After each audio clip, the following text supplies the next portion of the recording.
kita mau menyanyi, kita mau nyembah Tuhan, kita juga mau mendengarkan cerita. Semuanya sudah siap? Hari ini Mem Lady nggak sendiri. Mem Lady ditemani oleh Joshua. Yeay, hari ini kita mau menyembah Tuhan, kita mau nyanyi bareng ya. Anak-anak yang di rumah juga sudah siap semuanya? Kalau sudah siap, Mem Lady mau semuanya bangkit berdiri. Ya, tidak ada yang duduk, tapi semuanya berdiri. Siap? Oke, kita mau nyanyi lagu ya. Kita mau nyanyi lagu Jesus Come to Me. Oke, semua siap? Yuk. Ikuti gerakannya Mem Lady ya. Jesus comes to me. Jesus comes to me. Comes into my heart right now. Jesus. Jesus comes to me. Jesus comes to me. Comes into my heart right now. To lead us. To lead us, to teach us in every step in my life. Pure my life, clean my life from my sin. To lead us, to teach us in every step in my life. Pure my life, clean my life from my sin. Semuanya tutup mata, tangannya dilipat. Kita mau berdoa sungguh-sungguh sebelum kita mendengarkan firman Tuhan. Tuhan Yesus, Yesus, terima kasih terima kasih buat hari buat hari yang baru. yang baru. Tuhan, Tuhan, sebelum sebelum kami kami memulai memulai aktivitas aktivitas kami mau kami mau mendengarkan mendengarkan firman Tuhan. firman Tuhan. Tolong kami, Tolong kami buat kami buat kami mendengarkan mendengarkan dan mengerti dan mengerti firman-Mu. firman-Mu. Terima kasih Tuhan, Kasih Tuhan, di dalam nama dalam nama Tuhan Yesus. Tuhan Yesus. Semua yang percaya katakan amin. Hore. Oke, semuanya hebat. Sekarang semuanya duduk, boleh duduk. Duduk yang manis dan kita siap-siap mendengarkan firman Tuhan. Oke. Shalom anak-anak, bagaimana kabarnya? Pasti baik-baik semua ya. Nah, hari ini Mr. Niko mau membagikan cerita tentang pentingnya mendengarkan firman Tuhan. Ya, kalau anak-anak mendengarkan firman Tuhan pasti sungguh-sungguh ya. Wah, hebat semua nih. Nah, oke. Mendengarkan firman Tuhan itu seperti kita sedang menerima benih tanaman anak-anak. Benih tanaman ini nantinya dapat tumbuh menjadi tumbuhan tanaman yang besar, baik dan berbuah.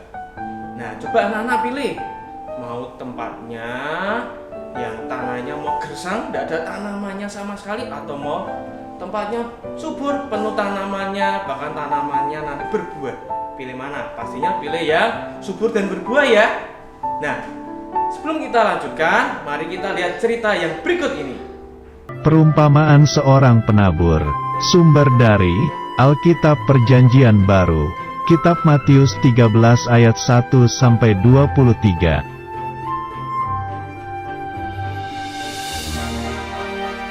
Suatu hari, ada seorang penabur yang keluar untuk menabur benih yang jatuh di atas 4 jenis tanah.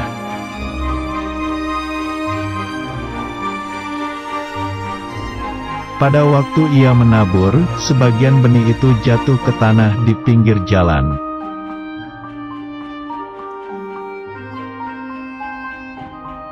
Lalu datanglah burung dan memakan benih itu semua sampai habis dan tidak berbuah.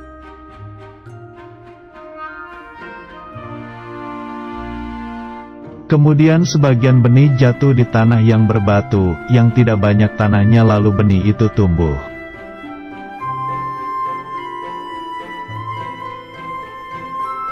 Tetapi setelah matahari terbit, benih itu menjadi layu dan kering karena tidak berakar dan tidak berbuah.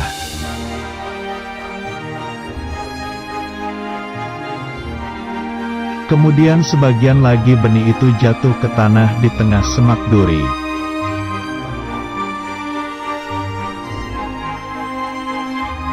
Lalu makin besar semak duri itu dan menghimpit benih yang tumbuh itu sampai mati dan tidak berbuah.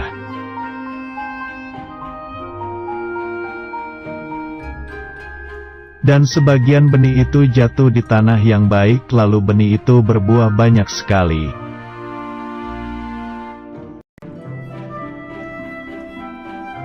Benih itu ada yang berbuah 30 kali lipat, ada yang 60 kali lipat, dan ada yang 100 kali lipat.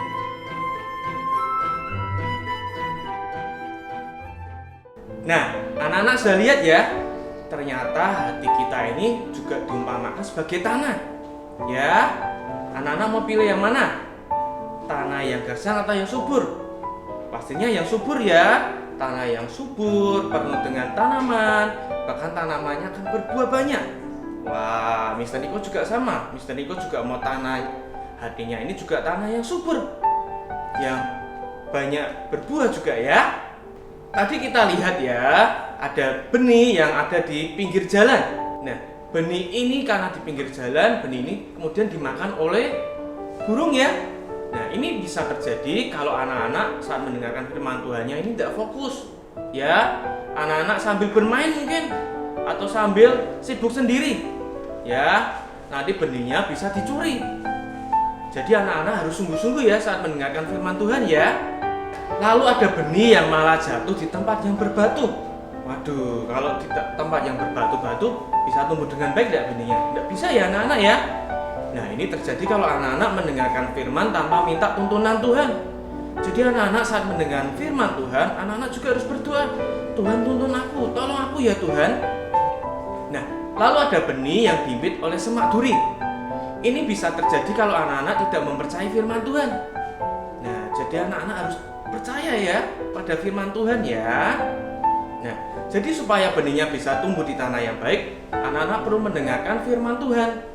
Ya, dengan sungguh-sungguh tentunya, lalu minta Tuhan untuk menuntun, dan yang pasti harus apa? Tetap percaya. Ya, seperti dikatakan di Roma 10 ayat 17, iman timbul dari pendengaran, dan pendengaran oleh firman Kristus. Jadi saat kita mendengarkan firman, maka akan timbul iman anak-anak. Ya, dan iman ini penting loh anak-anak. Karena iman ini adalah dasar dari pengharapan kita kepada Tuhan. Ya, jadi anak-anak mendengarkan firman Tuhan penting tidak ya? Sangat penting sekali supaya anak-anak timbul imannya dan anak-anak semakin percaya dan semakin berharap kepada Tuhan. Nah, sebelum selesai kita akan berdoa ya anak-anak ya. Sekarang lipat tangan, tutup matanya. Kita berdoa sama-sama ya. Tuhan, tolong kami supaya kami bisa mendengarkan firman-Mu dengan sungguh-sungguh. Tuhan, tuntun kami Tuhan, supaya kami mengerti Tuhan setiap firman-Mu Tuhan.